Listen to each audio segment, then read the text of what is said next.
And just like that, Eric, we're into it. We're interviewing. We've got another interview here on the Long Box Punk. I'm Chris. Thanks for hanging out with me. He's Eric. Eric, man, I appreciate you taking out time. I know that getting a Kickstarter campaign is just full of the grind. And so I appreciate you taking out a little bit of time to hang out here on the show all about indie creators and music and influences and lifting up all of the people that need to be lifted up. So thanks for hanging out with me and spending some time with me. Dude, thank you for having me on your show. And first of all, like, big ups to you. I just see like every other post, you're like, I hit a new milestone. We're getting so many viewers. I get so many fun. Like, dude, there's a reason. You are a very fun host. There's a love and a passion what you do. So the fact that you want to have me on just makes me like, oh, I think I might be doing something right. So this is great. Awesome. I appreciate you saying that. We're going to get into, I'm sure, a whole lot of just gushing about what the other is doing. But before we get to the book and into comics and anything, I want to know, like, what's your origin story? How did you end up making comics, especially now in 2024?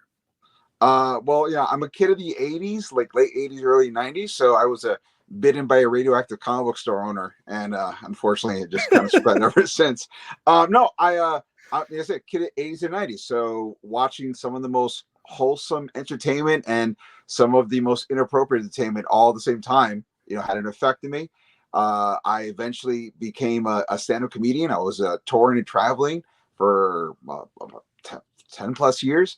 Oh, wow. And then the pandemic happened. And when the pandemic happened, I was stuck at home with my kids, as all of us did. And I have two kids. And so I was reading them bedtime stories.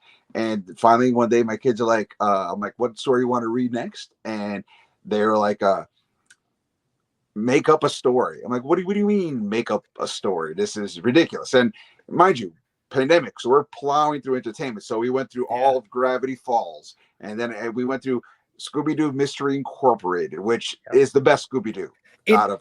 I love the original. Mystery Inc. is incredible. It's so good. Wow! Like, seriously, I was like, this made me become a fan all over again. Yeah. It was like Ultimate Spider-Man, but for Scooby-Doo. I was like, this is a great way to reinterpret everything in a fun new way, and it was building. We got them into like season 1 of Stranger Things, because they're still kind of young. They don't want to freak them out too much. Sure. Then I immediately went to Stephen King's It, because I'm a horrible dad. Only the 1985 one. I don't want them to know. I mean, the 1958 one. They needed to know how messed up they end up as adults. Keep them happy and childlike. So that's what I did. And then I gave them good stuff like the Goonies, and kind of that whole. I was on the fence about showing them The Gate. I said no. I said no to The Gate, but it is on the catalog. Like, eventually one day, like I just got them into Labyrinth, so I feel like I'm a good track. But The Gate's like a little more back end. But yeah, we did all that. So then, I as a comedian, I've ghostwritten, I've punched up scripts, I've done work with production companies, that kind of stuff.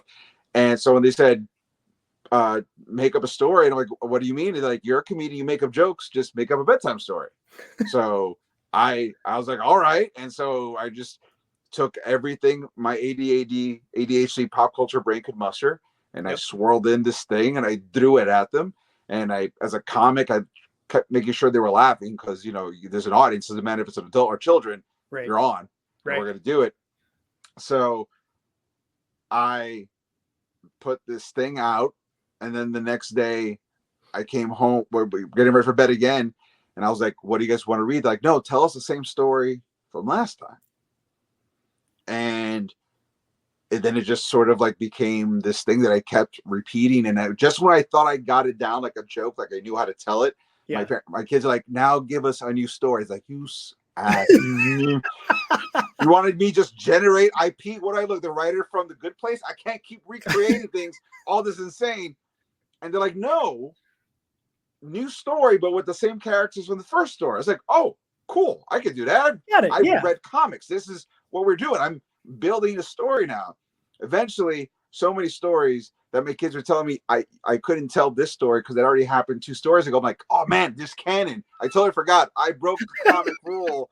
If you put it on paper, it's canon. So that's incorporating, here's a backstory, there's a twist over here. and it did a whole thing. And eventually I ended up with this story that they were like telling their friends about, and I was like giving it through like Zoom meetings. And if you've ever had to perform on a Zoom call in any kind of way, it's so hard. oh, dude, It's so hard. but I'm like wacky acting out for their friends because they're like, I got a legend to live up to at this point. Yeah. And they're like, that's so cool. So I, eventually I met up with this producer, and we were gonna do a cartoon about this story. Okay. And but we got, all right, this is a little outside of school, but whatever. We got it to a very head of a department, and they're like, this is really cool. We don't have any reference to the book it's related to. I was like, it's not a book, it's an original IP, intellectual property, we're selling the idea. And they're like, oh no, we're just doing pre-existing media projects right now. And I was like, oh, well, that's kind of a bummer. So me and the producer got together, and I was like, well, if that's the case, why don't we just make it into a book and see what happens? So I originally, because we were trying to sell this as a project, I had it was set up as a 5-year plan, and I had outlined the first 3 seasons with a basic outline for 4 and 5. Okay. And I just picked a couple episodes, tweaked it up a bit, put it together, reached out to a couple of people, ended up getting connected with this really very cool indie comic company out of Kentucky called Kinetic Comics, and now I'm here. That's awesome. Origin story. That's so like, and I shouldn't continually be surprised, but every time I ask somebody like, how did you end up doing comics? I always get like a very different story, and yet everybody ends up spiking the landing of like, and now I'm here. And it just like, it's so cool that you have a stand-up comedy background. You took a children's story, and now you've created a universe, and like, that's awesome. Like, what a cool way to end up making comics. And now that you're making comics, like, the sky's the limit, right? Like, you could do all sorts of stuff with it. It's crazy because like I'm a hardcore comic book fan. For like to this day, one of my most vivid, like I just took my kids to go see Inside Out 2, and you've ever seen all the Inside Outs, these core memories. One of my core memories is sneaking into my cousin when I was 8. He was like 16, and I snuck into his room because I figured out his schedule. And I lied to his mom that I had to go get something in his room. And I snuck in, and I just read his comics. And the first one that I read, I was like, I didn't know what any of this is. All I knew is you have to be really careful with it. So I knew that off the jump. I didn't want to get messed up. It was Uncanny X-Men 242, right dab in the middle of the Infernal Saga. Okay. And it's a flip on Giant Size X-Men #1, where it's the Uncanny X-Men like this, but X-Factor's rushing at you. Mark Silvestri cover. And the very first page, when you flip that bad boy open, it's just Jean Grey and Wolverine hardcore making out. And I was 8 years old, and I was like, wow, this is gross, but this looks cool. Yeah. And then I flip the page, and it's the X-Men and X-Factor, all demonized 80s rock metal band style in Central Park. And I was like, I don't know what any of this is, but I never want to leave. Just those 3 pages. And I was like, I'm in for life. That's awesome. And so I have years of comic fandom, good and bad, constantly just a mental memory click away. And I take all that, and I'm like, wouldn't it be cool to do this, but for kids, or taking 2 or 3 tropes and twists that I've seen. I was like, oh, but it'd be funny if you did like that and did this way, and it'd be really, and just giving your own twist on it, almost like a chef who takes a basic recipe and builds off. I'm like, oh, that's cool. And so I'm bringing all this comic book nerdiness to these types of stories and making it like an homage, but also a new take on stuff to have it fun and try to entertain kids. Because if you have kids, they will let you know when something sucks real fast. Oh man, it is. There's nothing more humbling than a kid's critique. Yep.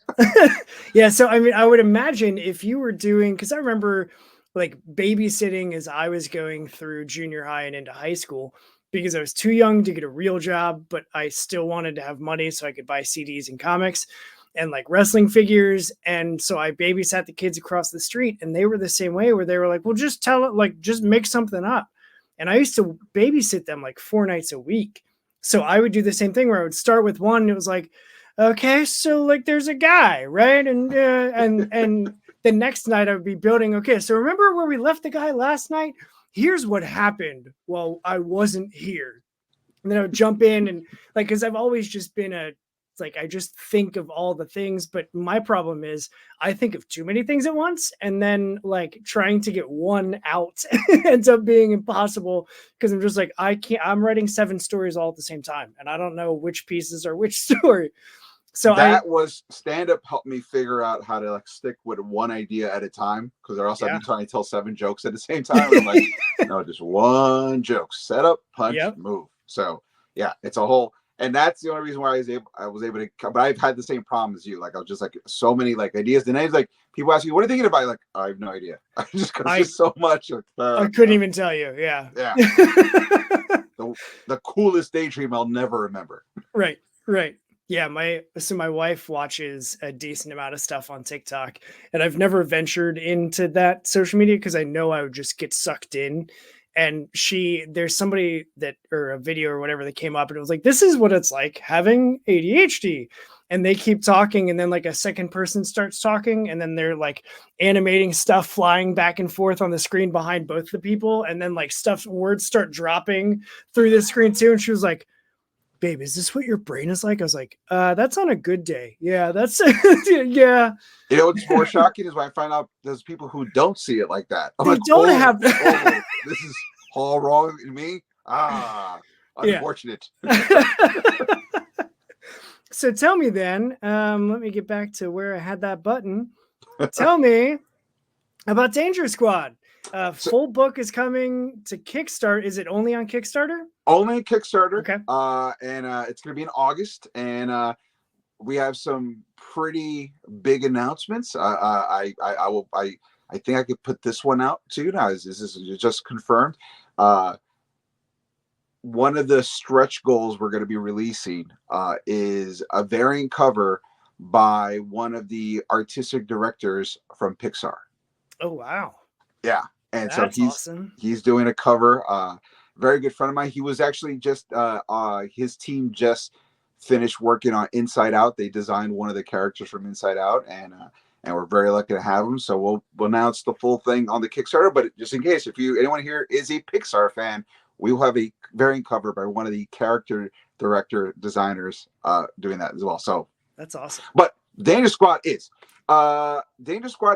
my love letter to all the funny, spooky kids on bikes series that we've all seen. It's all, but we're just talking about, like, whether it's Scooby-Doo Mystery Incorporated or Gravity Falls or Stranger Things or Goonies, all that stuff. The Gate, don't forget it. All that. Monster Squad too. I mean, shout out to Monster Squad. I think part of the reason why I named Danger Squad is a little homage to Monster Squad, the dark horse of awesome kid movies that no one really gives it credit to, but still one of the best werewolf transformation scenes, hands down. Any movie, I will fight you. And it's thematically, out of everything that this is like a love letter and an homage to, I will say, one of the things I lean really hard with this book, or I try to lean with this book, is I try to make it like Monster Squad, because they would really scary monsters and then they were just ridiculous. But the monsters never were not serious. It's just the kids were ridiculous, but the monsters were straight like, this is a threat. As the book goes on, I really start making like the kids are still having a good time, but these monsters are a straight problem and should not be taken lightly at any point. The only reason they're being ridiculous is because they're 12 and they don't know any better. We would crap our pants. Like, we would just have a whole like, oh god, this is kill me now because this is too embarrassing to live with. That's what we would do. But these kids are like, oh, we got a plan, and they giggle along the way, whatever. Right. But yeah, it's about it's a love letter to those stories. It's about this kid who moves into a small town and meets 2 other kids who live in this town, or are aware there's weird things in this town, but don't take it seriously. And whenever I say that, people are like, how could you not take it seriously? I'm a New Yorker. I lived in New York for over 30 years of my life. I've never been to the Statue of Liberty. I just took it for granted because I live there. Yep. So I was like, I get to it later. That's whatever thing. Never. So I think when you live in a town, you take your own amazing and your own weird totally for granted. It doesn't even register as a thing until someone else goes, what the hell is that giant woman in the ocean? Like, oh yeah, that's a statue we got. I should totally go see that sometime. So that's the premise of the why they don't really take it seriously until this new kid shows up, and they discover that they might be living in the spookiest place on earth. And what do you do with your friends when you realize you're the only ones who either want to acknowledge it or know how to deal with it, and adults have no idea about it because we're too busy being scared, so we're just going to psychologically ignore all that. So dangerous one. Yeah, it's I gotta tell you, having read the first chapter of it, because the Kickstarter is going to be 100+ pages, and you said it was 3 chapters of the story. So I've read 33.333 in adding an item. You read a third. Yeah, I read a third. I'm already in, like, I'm all in for this book. It's so much fun. I loved Scooby. Like, I'm looking over my desk and I have a bunch of little Scooby figures. Here, I'll prove it to you. Because I don't normally get to show out. Like, I have all these little tiny figures of like the monsters, and then I've got Shaggy and Scooby up there too. But I love Scooby. I mascotted. I have a patch here on my jacket. There it is that my wife got me. Like, it runs deep for me. And so as the story was starting, I was like, I think I know where this is going just based on the cover, but I don't actually know, because I don't trust anybody writing comics anymore. Like, once I think I know what's going on, I am always wrong. So I just don't make that assumption anymore. But I was just like, this seems like, okay, I think I'm picking up where this is going. And then I was not ready. I did not know, even though it's right there on the cover if you just look for it. But it's so much fun. Like, it's got the mystery, it's got the intrigue, it's got the historical stuff that nobody talks about. And I totally get the, like, how do you just not take things seriously? Because there's stuff similarly, even with like the high school. And when I tell people, yeah, I used to work at this amusement park, whatever, like, oh, so you know the ghost stories. I'm like, I mean, yeah, but I don't like go around telling everybody else about it. You know what I mean? Exactly. And then until you get somebody that's like, no, I need to know like where they got it wrong on the shows and all this stuff. And it's like, okay, I'll tell you the real story. and then sometimes when you start to go into it, you're like, oh, wait a minute, I don't know this either. And then that's when things kind of start falling into place. Yep. Yeah, that's super relatable. I think people are really going to enjoy this. And it's not just like, it's super age appropriate for, for your kids, for everything. But also, like, I'm getting close to 40 and I loved this book. It was so much, like, it's good to just read a fun, like, what's going on mystery book. I don't think, if you say something is like all ages, people automatically feel like, oh, you're writing to 6-year-olds. And so I always say it's not written for all ages. It's written for really cool nerds. And that's whichever age that is. But you have to be cool enough to know, yeah, I'm a cool nerd. You have to be self-aware to be that you are a cool nerd. Like, you're a nerd, and because you're a nerd, you're cool. You're not cool because you're a nerd. That's not the cool nerd I'm talking about. Right. You guys are fakers, you understand? I'm talking about so nerdy you become cool through osmosis, like being so ugly you become pretty, that kind of thing. That's for this is that kind of book for that. So if I wrote it for the kid who loves Scooby-Doo, but also the parent or the uncle or the aunt that loves Scooby-Doo. And if you watch the Goonies, if you watch Stranger Things, this is like, it's going to hit on multiple levels. Everyone gets their own level of fun, because I was thinking, kind of like I said, this was going to maybe be a movie of some sort.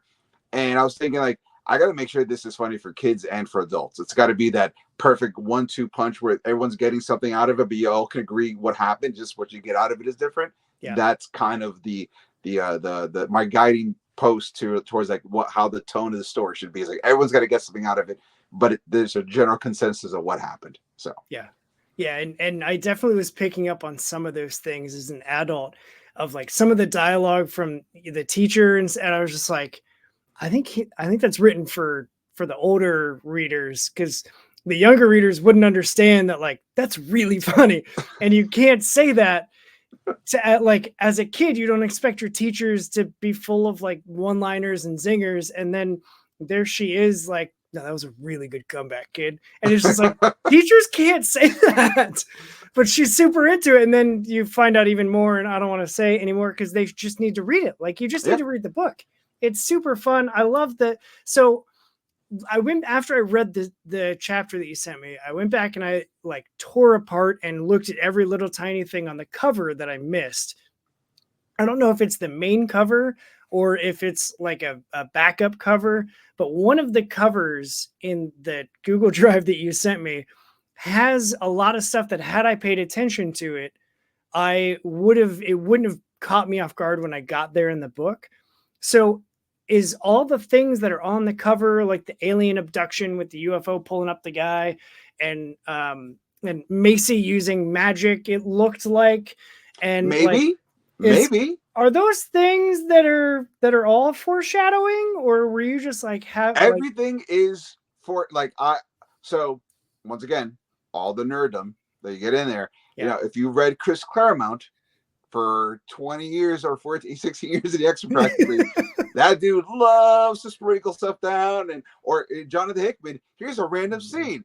Pay attention, because 6 years later, it's the most important scene of my entire story. And if you don't, you're gonna go back and read that 2-panel breakdown, because this is me that is me bringing all that comic bookness to that. I have, even in the chapters, there are things happening that I guarantee you that even though you broke down everything about chapter 1, there is one panel that has a Easter egg in it. Not even Easter egg, because it's not reference to. It's something there. I'm not going to say what it is, but there's something there that ends up becoming the most important thing to the whole series, and it's right there, plain sight. And I guarantee you, most people who have seen it looked right over it, had no idea. They pointed out, like, which show me the page in the panel you think I'm talking about. And I've seen a lot, and it's great, the stuff that they kind of thought it's not even the one I'm thinking about. But like I said, this book has a 5-year plan, 60 plus issues if we make it something like that, or episode for cartoons. But there is a 5-year plan already in place that Rick and Morty does it great, and I homage to that, like a very cool, let's Easter egg everything here. Everything you're seeing will eventually, not every, but yeah, there's tons of little clues all over the place.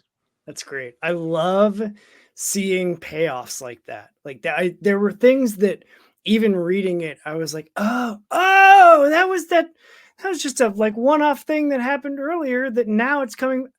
Okay, all right, now I need to really pay attention, because he's going to be one of those writers that's one of those, like, I was like, I'm the kind of writer who, no matter who's reading it, in the back head, just picture me going, hey buddy, I believe in you. And that's it. I trust everyone. I have the confidence you're going to pay attention and get such a kick when you see the reward come out. So it's only a matter of time. That's great. Well, I am stoked for the August launch. How do you, speaking of like one-off lines that just kind of happen, you just very casually, like, yeah, I got connected with the Geek Collective in Kentucky. Like, how do you even do that? It was, I was, one of the weirdest things. I was submitting to a lot of different agents and authors, because I didn't know where to go with this. I'm a fan of comics watching. I had once again, well, this is kind of like a weird shout out, but not. So in my early 20s, there was a time where I took a break from stand-up, and me and a bunch of buddies of mine, we decided to create our own comic book company in the early aughts. And then, really funny, we created this comic book company when we lived in Miami, Florida. When I moved back to New York to pursue my stand-up comedy career, I ended up getting a job for like 6 months at Midtown Comics. Okay. And when I was going through like organizing their books, I found our comic books in their bins. I was like, oh, wow, we made it. It fell apart, but for like a brief moment, we were a thing. Midtown bought us. That's awesome. Pretty exciting. But, we flirted with the idea of within the comic book industry. We got to interview people like Brian Michael Bendis when he was like just coming out with like Daredevil and Ultimate X-Men, and he hadn't even got a new Avengers yet. We got Jim Mahfood, and it was really kind of like a punk rock, very much like, I think it's one of the reasons I got really excited when I came across your podcast. I'm like, oh, this dude is like the spirit animal, what we're trying to do back in the day. It's great. But I don't know the mechanics of it, and so I was just reaching out to everybody, and the guys from Kinetic Comics, they saw the book and they're like, oh, this looks cool, and we were talking, and one thing led to another. Next thing you know, they're like, okay, we're gonna launch your book, and to help us get there, Geek Collective is gonna come in and they're gonna help market the Kickstarter. I was like, yeah, man, cool. Like, this is not my world, so whatever you guys want to do, I'll play along with it. And it's been a massive learning experience, and just getting me more hyped and excited every step of the way. That's awesome. So are they like super hands-on with planning and the strategy? Because I'm not that brain either. I would much rather like, oh, let's plan and talk about the things.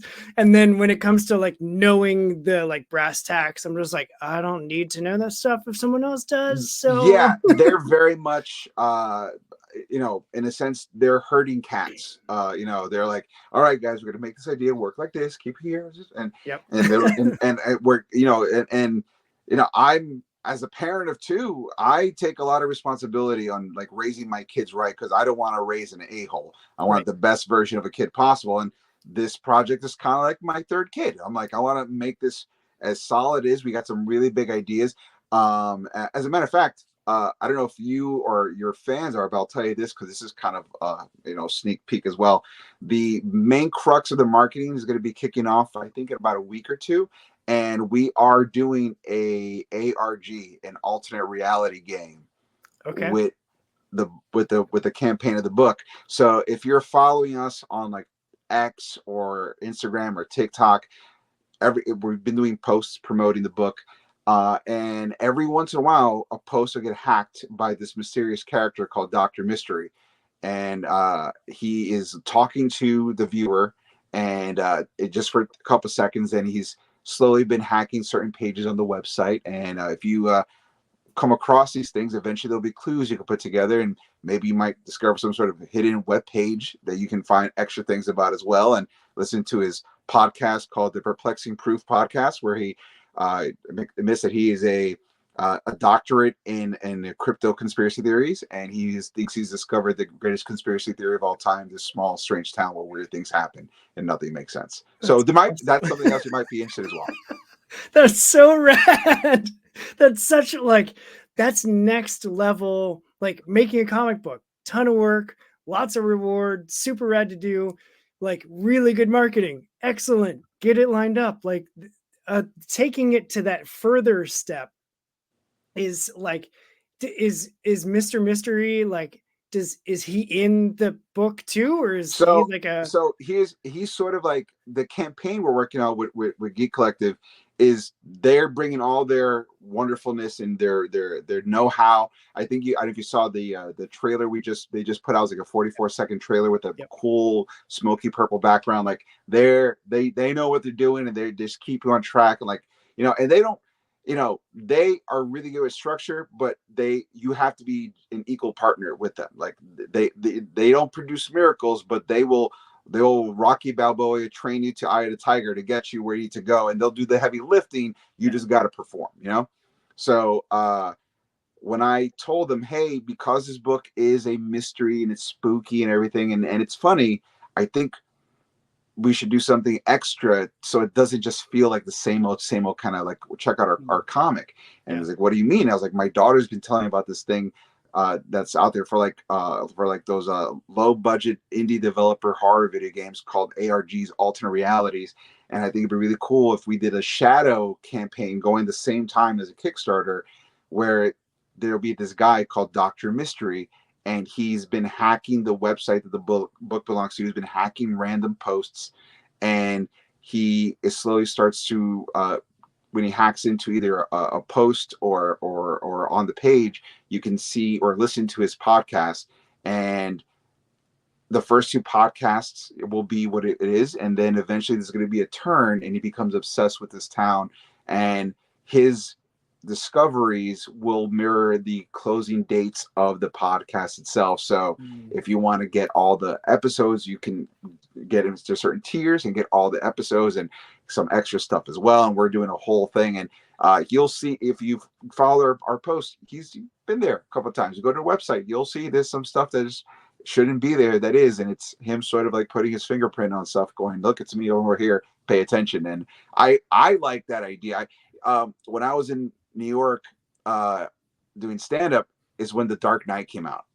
And if you remember, there was a lot of viral marketing, and so they literally did this thing where they had all these puzzles throughout the city, and you had to go with your phone to scan the bat emblem, and it would give you like a puzzle, and you'll break it down. And eventually, after going bananas all across the city, we ended up on the side of this in a side of a building, and they projected the bat symbol on it, and then everyone got like a free thing. And I was like, oh, this is so awesome. I love that. That was so cool. Yeah. And so I was like, I don't have Warner Brothers money, so I can't do that, but maybe I could do something fun that you could just figure that out while you're on the bathroom, and you're like, oh, that's kind of fun, that's good. And maybe you tell your friend about it. So yeah, I love that any of those guerrilla marketing campaigns, when they're done well, like they're just so cool. And so I'm a big wrestling fan too. And like a while ago, like, I don't know, 7, 8 years ago, they had a similar thing where somebody was hacking all of their like episodes of their main Raw, like Monday Night Raw, Friday Night SmackDown, and somebody would hack it and the screen would glitch and you would see like a shadow figure for 2-3 seconds, and then it would glitch back. And like even the commentators were like, it was so well done. That's awesome.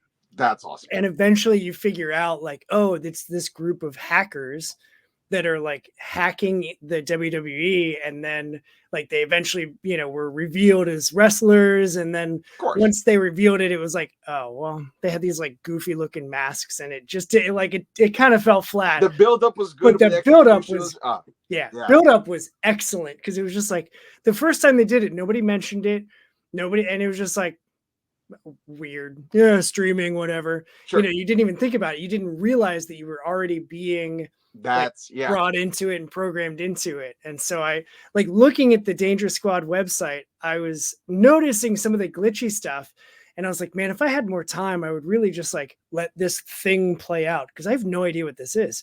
And then, so now that you're telling me, I'm like, I'm going to take my laptop after we're done and just go to the bathroom and like just peruse and like look for everything. There's already some stuff there. And there's going to be some more stuff coming in as the weeks go on. Expect a lot more once the campaign officially launches. So, I will say, if you're looking through the Danger Squad posts, anything that has binary code in it, that is for sure a sign that video has been hacked. And you might want to watch that video the way through. So just a little heads up there. It's a good insider tip. So speaking of like just some of the influences for you, I'm very gently kind of hard knuckling. What role has like music played? I mean, being in New York for as long as you were, I'm sure you went to some really awesome concerts that I'm jealous of. Like what role has music played in your creation, in your process, and just how you think about things? That's a really interesting question, because, usually when people are talking about creativity, it's like, what is your hard direct influence? Like if you're doing a comic book about superheroes, who's your superhero influence? If you're a comedian, who's your comedic influence? Yeah. But music does take a very undervalued for the representation of everyone's creative process. Like whether you're writing a joke or a comic book or a book, 9 out of 10 times there's music either in the background or getting you in the mood to the thing you're gonna write. And even me, like I used to be a really fast talker. If you think I talk fast now, you didn't want to hear me back in the day. I was like Blur from the original Transformers 80s cartoon. The whole thing. But I started they started telling me to listen to like blues jazz and that whole sort of melodic rhythm where it kind of fast and it builds down, and I was like, oh, and that I really took that in as part of like an influence on like even my own delivery in terms of stand-up. But when it comes to music, right off the bat, Foo Fighters just always like whenever there was like a any kind of like action scene, Pretenders was automatically like right off the jump there. As it got older, from the Concrete and Gold run, just always kind of like, I'm like, this is a great moment here. Also, Arcade Fire was really good for sort of like anytime they were talking or sort of like trying to figure things out. A lot of Arcade Fire kind of set the mood for that. Recently, Dury, I stumbled onto them and they're fantastic. And if you don't know Dury, Durry, they're a brother sister band, and they have an album. The album that I think is their first album is called Suburban Legend. Just every song is almost a banger, if not a complete banger, and it's great. They sort of sound like Weezer and Foo Fighter had a kid and then refused to accept responsibility for it. So, but they're great. I really like them a lot, and Weezer too, and also Lil Dicky to make whenever I was trying to get like certain jokes going. Listen to Lil Dicky. He's so annoyingly clever with his wordplay that I was like, oh man, I gotta get to this. I gotta have that mindset. And not saying any part of me is even close to that level of it, but I feel like I get a pretty good in terms of feel and tone, like that comedy of it for that age, that universal age funny. I feel like I got a pretty good level on that, and that was fantastic. So yeah, those are some of the people I used to listen to when I was writing the book, and hopefully we'll be listening to as things go forward. That's awesome. I wonder too, like, because this was initially, you had planned this for like a TV show, did you already have like the theme show or the theme song? Like, I do have the theme song. Okay. I have, if you want, I will send it to you. I have a theme song. We even have a slight video. It's 33 seconds long. It sounds like intro, it sounds like a little bit of Doctor Who, a little bit of Gravity Falls, and like a one flare of Buffy. Okay. And that is what the theme song came out to be. Yeah. That's great. That's so awesome. I love that you're already there. You're like, yeah, of course I have. Oh, of course. Yeah. Of course I have a theme song. I don't do anything half-assed. I go in, I go 100%. I'm in. So how did you, because I've got a buddy that does a lot of stand-up here, like in the Cincinnati market. How did you, I would imagine New York's probably harder to get into in that market for stand-up. Like, how did you manage that? I know you said you were doing it for a long time. Like, was it just getting reps? Yeah. I mean, when I was in Miami starting out to do stand-up, I was always told, you're really funny, but you're too smart for the audience. I started doing stand-up when I was 17, and I'm like walking in with the confidence of like a 50-year-old who's seen everything and telling people how to live their lives when I have no idea what the hell I'm talking about. It's like, you have a presence on stage, but you don't know what the fuck you're talking about. I'm like, oh, okay, cool. I will take that into consideration. Got it.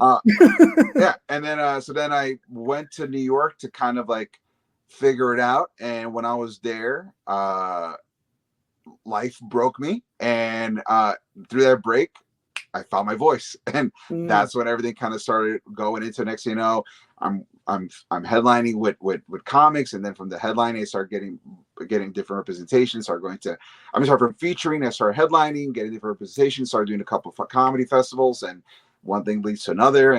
And ironically enough, I had teamed up with this production company, and they were going to put out a special, my first special with them, and the special was going to be called Eric DaSilva, Don't Be a Dick.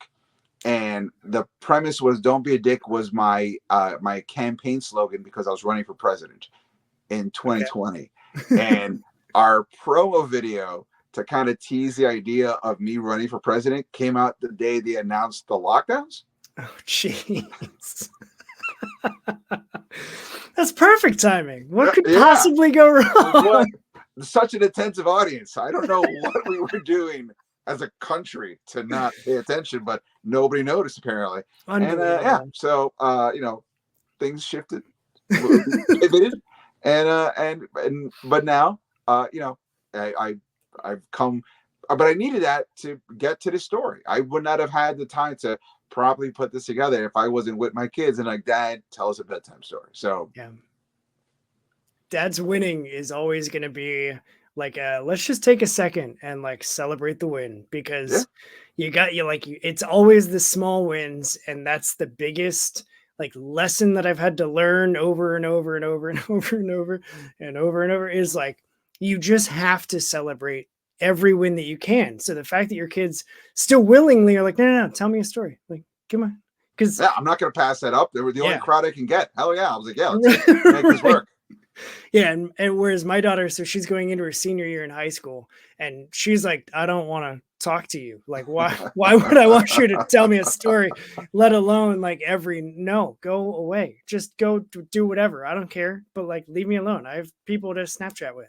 Okay. Listen, my daughter is going to her sophomore year in high school, so I know like anytime I have with her, it is I'm scraping the bottom of the barrel, and I'm just trying.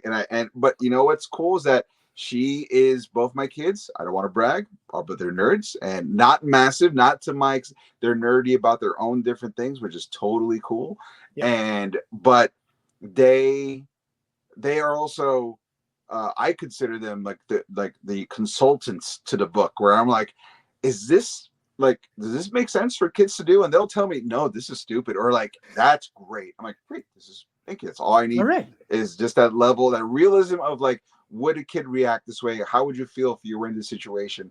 And you know, they give me fresh out of the child's horse mouth. I get information like that's how we do it, guys. Yeah, this is it. And so I'm very lucky for the time that I have, and they've sort of always inspiring me about, especially when it comes to like a joke that I'm trying to put in the book.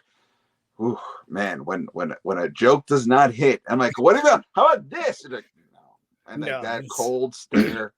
Even worse, Dad. Even worse. And like, but what do you hit when both of them like go, oh, like I don't even need to laugh, just that, like, oh man, that's so good. Like that's what I needed right there.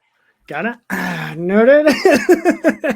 Voice record here, and so that's what I do. And so they've that whole process of, but also that comes from, you know, stand up and doing this. I mean, I've been doing stand up for way longer than I like to admit, but it's that kind of thing where trying to figure out, how do I make something funny for a bunch of strangers anywhere in the world, that's Canada or the Bahamas or overseas. How can I make them laugh at this mutually stupid idea that I have? And I have a problem where my album that I have an album out, it's called Adorably Offensive. I love to take problematic concepts and talk about it as flippantly as I'm trying to decide what's better, ketchup or mustard. By the way, the answer is mustard. But yeah, absolutely, it is. Yeah. Thank you. And I go, let's take that laissez-faire attitude and let's talk about some real serious things, and just see how you guys. And I love that. That's where I find my special spot and things are. And so then I'm like, so this is truly terrifying. This is a scary situation. If you were in here, how would you feel? Cool. And what if someone said this? And if they look at me like I'm an idiot, that joke doesn't make it into the scenario. But if they're like, oh, that's it. I needed that shock, that genuine, like, haha. Yep. It comes from just learning how to like work within like writers groups and that kind of stuff, and figuring out how to make. So once again, every skill set leads into another skill set. So decades of nerddom, decades of stand up, about 10 years or 15 years of being a dad, and just blending it all together. So to your question, like, how does that work? It was just the process of trying to survive, crashing and burning, and then pulling yourself out of the wreckage like a Terminator robot body at the end, like I refuse to die, and then letting each adventure kind of take its way. So yeah. That's cool. Speaking of like being in writer circles, what was the process like for you having a story that you were like, this is going to be a cartoon, and then this is not going to be a cartoon, let's make a comic? How did you find your artist to like, how does that work? Was that also just like a connection that you had? Well, yes and no. I'm very lucky where I have a lot of, from the comic book company me and my friends did, and just friendships and relationships I made along the way. I know people who are genuinely in the industry, and I'm very lucky. Like one of my buddies is Johnny Christmas. He's a prolific middle school graphic artist. He just did a book last year called Swim Team that won a bunch of. It was even nominated for an Eisner last year. So he was a great person to kind of like bounce ideas off. And like I remember when I got the first book chapter done, I sent to him. I was like, "Be brutally honest. Is this hot garbage or do I have something?" And he's like, "Oh, this is a thing." I was like, "That's perfect." Yeah. The guy who's doing the cover, he was a friend of ours within our friend group who works for Pixar. He helped originally like just consult on the different artists I was reaching out to because I didn't know what kind of style I really wanted. Originally, I was like, I want Pixar meets Mike Mignola via Tim Burton Studios. That was my, and he's like, that's insanity. All these things you said are crazy talk. And I'm like, but you know what I mean? And he's like, no, but I think when I see what you mean, I can tell you what's good and what's not. I was like, better. Peter Santa Maria, he is working for Mondo right now. He used to work for Skybound Entertainment. He does wood carvings, and he does. In fact, a lot of his drawings have become action figures. They made action figures out of his Godzilla and his Creature from the Black Lagoon designs. That's awesome. So he's killing it. So I was like, hey, you guys are all artists, and I know you're infinitely busy, but if you could help me find an artist, I would love that. And so they like, and so many other artists that, you know, their laurels aren't as high, so I'm not mentioning them, but Oscar Jimenez, which is a very good friend of mine, not the comic book artist that works at DC, another Oscar. He did a comic book in the early aughts called Promise. It's got a great manga infusion design. He's a very talented artist as well. He's been with me, helping me like curate the style of the book until we got to the artists we needed. But essentially they were like, go to these like 4 or 5 online marketplaces where comic book collaborators meet and just put it out there and see what you get back, and then show us what you like, and we will tell you yes and no and why. And then, you know, we can kind of debate that. And from many became a few, and for a few became some, and after some it became one. And the guy who's drawing the book's name is Saba. He's based out of Italy, but the dude is a machine. He was doing. I was originally just looking for a penciler first, and he liked it so much. He's like, "Hey man, just to let you know, I pencil, I ink, I color, and I letter." And I was like, "Oh, so you're the book?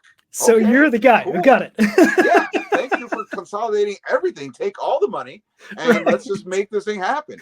And it's been this really great process working with him, and he's really shown a love and an understanding about the book. And you know, sometimes he'll take some of my words and make it look in a way I was like, "Oh man, that looks great," and other times he'll show me that like I did not explain this properly, and I have to use better words. And then we talk about that. He's like, "Oh, you mean?" He's like, "Oh my god, it's better than I imagined." And it's nothing but incredible. And he's fantastic. And yeah, but he's grown to love these characters as much as I do. And it was literally just going out there. And unfortunately, you know, this is a world of capitalism. It's all about, you know, goods and services, trades.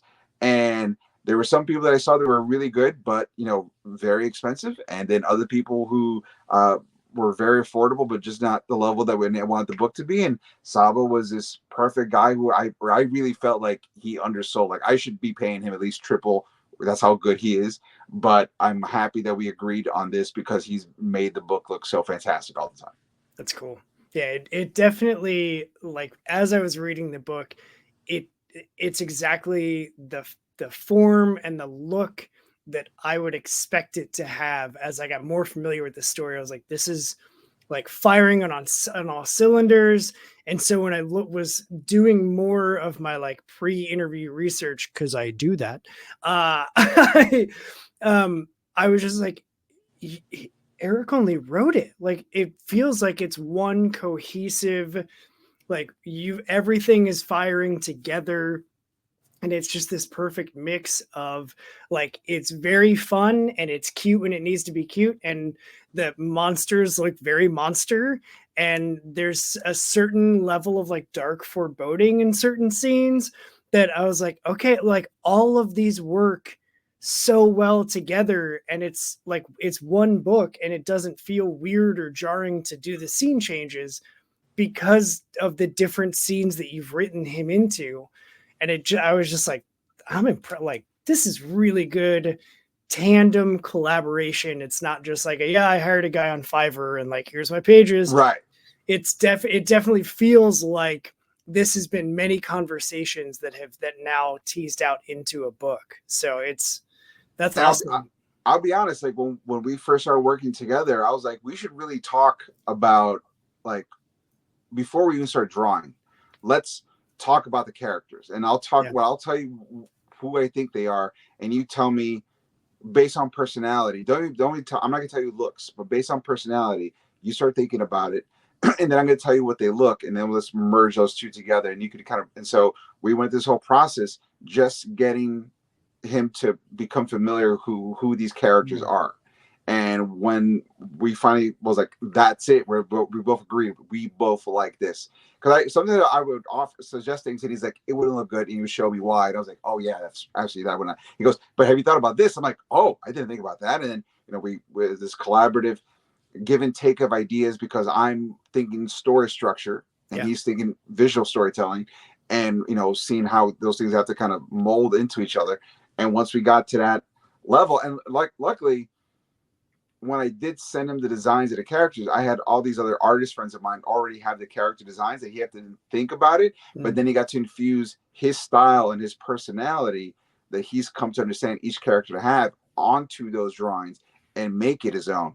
It was sort of like, have you ever seen those videos where someone who's deaf gets to hear for the first time? Yeah. Like, it was always there. They didn't perceive it. And so when he put his flair, I was like, that was the final touch to these characters that I didn't realize they needed, because I just knew the general structure. But seeing him draw it, I was like, oh, dude, this is okay. Yeah. That's awesome. I know one of the things, so having the stand-up background, and I myself have a theater background. I've done all sorts of stuff in front of all sorts of numbers of people. And when you're a performer like that, the rush of just, like, my hair is standing up thinking about it, the rush that you get after you do a performance and you're like, I just nailed that. And then you get the applause and stuff, like that feeling. I'm curious how it translates for creating a comic. I would imagine like the ultimate payoff is going to be when you're holding the book in your hands, like, we made the thing and like this came from my brain. And like that to me has to be the same feeling. But I'm wondering, because we already talked about like celebrating the small wins, like what along the process have you taken a step back and been like, yes. Like, have there been a lot of those for you? I will tell you, yes. But I didn't expect it to be the thing that I would like the most, which is, as the book's been developing, and there's 3 chapters, I would have friends of mine who didn't know I was working on the book. And I just go, hey, I have this book, and it's not a book, it's a comic book. And you have kids. Would you read a chapter with your kids and just see what you guys think? And because I wanted to know if it was boring for the parent, or if it was boring for the kid, if it was boring for both, who was bored. And when I started hearing back, like, I would just give them like a week or 2 just to kind of get through it. And always it was when they got back to me before I even asked, what did you think about the book? And they're like, dude, that was so much fun. Me and my kids had such a great time. I'm like, that was like the biggest. That was like the equivalent of like getting a really big laugh on a joke. I was like, this is exactly. And then he's like, my kid wants to read more. Do you have more? I'm like, yeah, but they're making it right now. Well, you got to let us know because they want it. Or even I had some parents who were like, hey, my kids stopped reading the book. And I was like, oh, was it boring? Like, no, they found a little spooky. And I was like, that's even better. I like the fact that it still spooks some kids. I'm not an evil witch going, that's not what I'm saying. But the fact that your kid is such a scaredy cat that my dumb idea scared him, I was like, oh man, this is a great sweet spot to be in. Yeah. So I was even talking to the marketing team. I was like, we should promote the book as going an awesome spooky adventure book, guaranteed is to freak out 35% of your kids. I feel like that's a good way to market the book. So, if your kids are scaredy cats and you don't know for sure, buy the book, and then you could find out what your kid's like. Oh man, you gotta get toughen up. And so if not, like, hey, I get it, I'm scared too, when you guys can be freaked out together. It's a bonding moment for everybody, I think. So, but that's awesome. The thing I've gotten the most rewarding in terms of like the closest thing to getting like a big laugh on a joke is when people get back to me excited to tell me about it, or excited about what the next chapter is and where can they get it. And I have to tell them you gotta wait until August. So patience. The scares will come. You just gotta wait. And that's just as scary as waiting. I know I know I mentioned it before I hit the button, but for me, like the character that I just love every time that this character is on the page, Macy, I'm just like, I can't help but have this stupid grin, because like going through, like reading the book, I never had the experience of like, now I have to go to a new school. Like I went to one school for 1st through 8th grade, one school for freshman for like regular high school. And so I never had the experience of like, I don't know what's going on, but I did have the experience of like younger students just like behind me at lunch and like, what do you, Kevin, what do you do? Like, and so seeing that was a kind of a reoccurring bit as we're getting to know who Macy is, I was just like, this is so much fun. Like that she is such it. I just hope that it continues to end, like being the mysterious, like, oh, I was just over there, you didn't see me. Oh, I saw you doing that. And like, I was like, what is happening? Every single time I was like, is this all that's going on here? Is this another thing? Is this another ploy, Eric? Look, all right. So I'm not going to spoil anything, but if you do get the book, because I believe that, you know, I'm not one of those guys who's like, I'm going to front load every question and it's going to take you 7 years to figure it out, guys. So straddle up. I'm like, some stuff should be rewarded almost right off the bat, just to kind of keep you interested. And so you will be confirmed on what is going on with Macy by the end of chapter 2. Okay. And chapter 3, you will get a better idea about what's going on with Macy.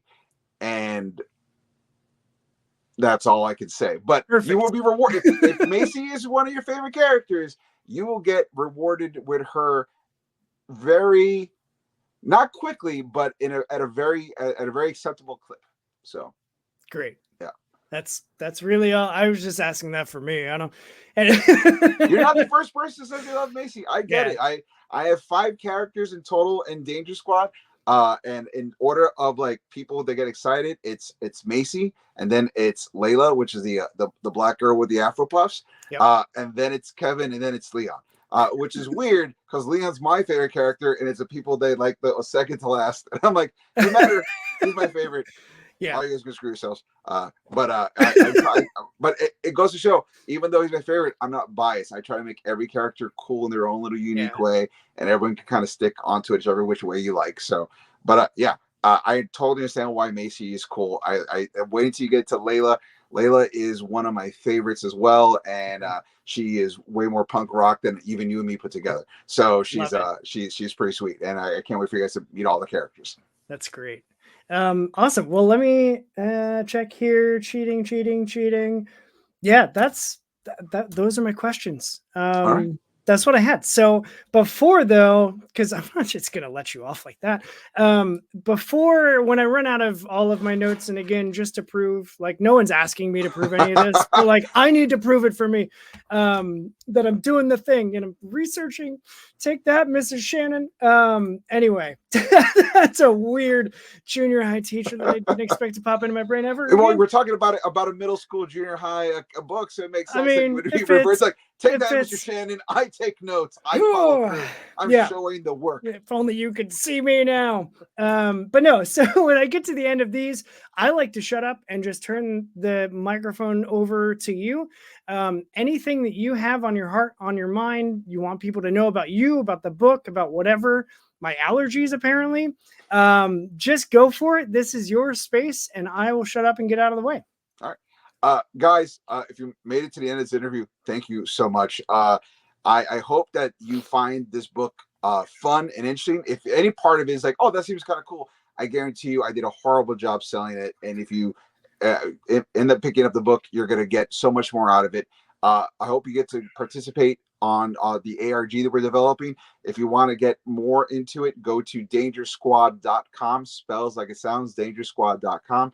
On the website, we do reveal what danger stands for because it's an anagram. So we do reveal, so you get a little extra treat for your nerddom right there. If you want to follow some of the social medias, everything is Danger Squad Up on TikTok, on X, Twitter, on Instagram, on Threads. Danger Squad Up is where we're at. If you want to let us know, reach out to us. Tell us what your favorite spooky, scary movie as a kid, what scary movie of all time is. I would like to eventually make this book be a love letter to every form of horror genre that you can do, and make it a fun way. I love taking ideas of things that kind of put it on its head. Like one of the things we didn't get to do in this book, but it was in the series, and I hopefully we can get to it as well, as our version of werewolves are wolves that when they wear human clothes, that's what makes them human. So they're werewolves. And so just little fun little ideas like that, I think is really cool. But also making sure that when they become wolves, it is the most terrifyingly gross body horror you've ever seen. Like, I think all that should live in the same world. And I'm a big fan of crime noir. I'm a big fan of horror. I'm a big fan of comic books, and I love an opportunity where I can kind of put all that and make it funny for everybody. But without coming off like ridiculously simple. Like good comedy for all ages. I'm all about that. And if any of this sounds interesting, I would love for you guys to support the book. Especially if you're a dad who's trying to bond with your kids, that is definitely one of the things that this book has been about, and it's giving me the opportunity, and hopefully you guys can do that with your kids as well. So that's it. Yeah. Awesome. Love it. Because you mentioned it, what's your favorite horror movie? So, or like top 3? The original, The Ring. Okay. Just because with no budget, when that girl crawls out of the TV, still to this day, one of the most terrifying things I've ever seen on TV as a movie. I could not breathe. I was just like, it had me hook, line, and I was like, oh my God. And yeah, incredible. That's awesome. Yeah. I agree. It's yes, I spent an entire summer basically just watching that movie. Like every week we would just put it back on, like, how is she so creepy? And it doesn't help that one of the girls that was in my crew looked like the girl in The Ring. Like she was very small in stature, the long dark hair. She only had one eye sticking out the whole time. Is that what happened? Sometimes Terrifying. She wasn't very, and so she would just like, she did it intentionally. We were at a friend's house and like we were downstairs in the basement watching scary movies, and after the movie was done, we like got up and was like, where did Sarah go? And she was standing in the doorway and had pulled her hair, and like I have never had an adrenaline spike like that in my life, because and she like very quickly was like, guys, it's fine. Okay. I'm going to one-up you only because that's such a great story. I can't let that go unchallenged when I know I have something just a hair better than yours. And now we're going to say these are the 2 greatest Ring stories of all time, okay? Perfect. Clearly, no, it's going to be tied. No one's the first second, but right. Check this out. When I first saw the original version, I quickly stole the DVD because that's what we had back then, DVDs. I quickly stole the DVD and told all my friends, hey, let's get together Friday night. I got this horror movie you got to see. It's going to be crazy. So we got very intoxicated and we ordered food and we put the movie on and we watched The Ring. And watching The Ring and the movie's going, and finally the movie ends. And you know what ends? There's like that brief moment of just silence where you kind of hear the waves in the background. Yeah. We're like, oh my God, we're just wallowing in the fear. And right there's a massive lightning bolt that hits through the sky, and all the power in the apartment building turns off. And we are paused in silence, trying to go, is this real? Is this a dream? Right. What's going on? And then, I shit you not, Chris. Did the phone ring? The phone rang. And it kept ringing and ringing. And the girls were like, somebody answer the phone! This is crazy. And I was, what is happening? What is happening? shakingly, I went to get the phone. I put it in my ear. I'm like, hello? And I hear, hey, I'm the pizza guy. The elevator's busted. You come down and get. I'm like, yes, thank God. I will do whatever you want. Just don't murder us. And so that was my ring story. That's awesome. I love it. I've ended up like accidentally talking to, and you're about to get me on a really big tangent that I'll cut really short.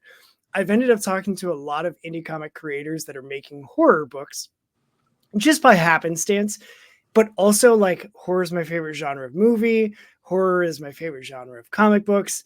And so I love talking horror because everybody has that different experience.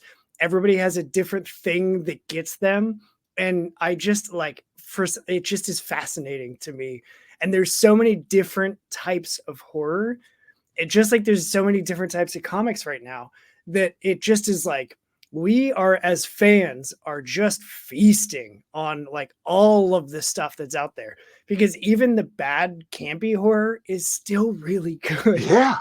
Because you have to appreciate like all of the work. And somewhere, anytime I see a scary movie that I'm like, this isn't, I don't, whatever, but it's still like they went all out for it.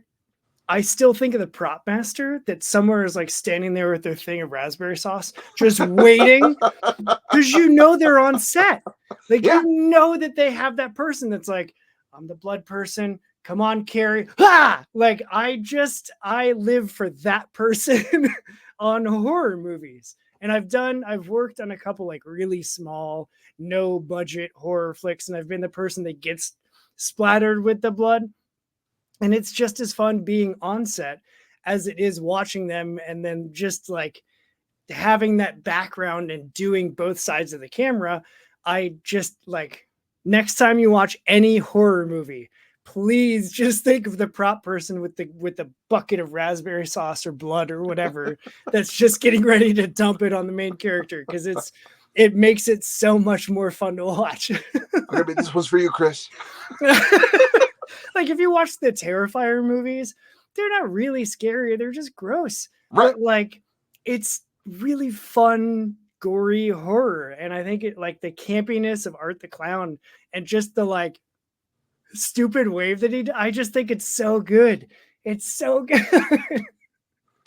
I always feel like the more ridiculous the concept is, the grosser you're allowed to be, because that's the only way you can overwhelm how ridiculous the thing is you go, but it's deadly serious, and you got to be, and so you're like, all right, yeah, that clown is a murder clown, all right, that's terrifying. Go. I mean, oh, and he doesn't talk at all, but he's gonna smile like he knows something that you don't. What does he know? He's gonna kill you. That's what he knows. You know that for a fact. You're not getting away. Just sit down, crisscross applesauce, and take it like a champ, because you're not going to do anything. I'm like, all right, cool. I mean, it's a boring horror movie, but at least everyone's kind of getting exactly what they want. Yep, exactly. Well, I hope everybody, when they back Dangerous Squad, look at that transition, that they get exactly what they want from the book. I know for me, I got way more than I was expecting, and I'm stoked. I'm going to have the review. By the time this is published, the review's already live, so go watch the review where I go a little bit more in depth and show a little bit of the artwork off as well, so that you can get a feel for how much fun this book is. Eric, I appreciate you hanging out with me. Hang tight with me after I hit the little end button here, and I've got logistic stuff for you, but that's going to be it for this interview. And what's a good podcast without a tagline? So that's going to do it for this one, punks. Now go do the good thing for you and read some indie comics. We'll talk to you next time. Boom. And then while we wait for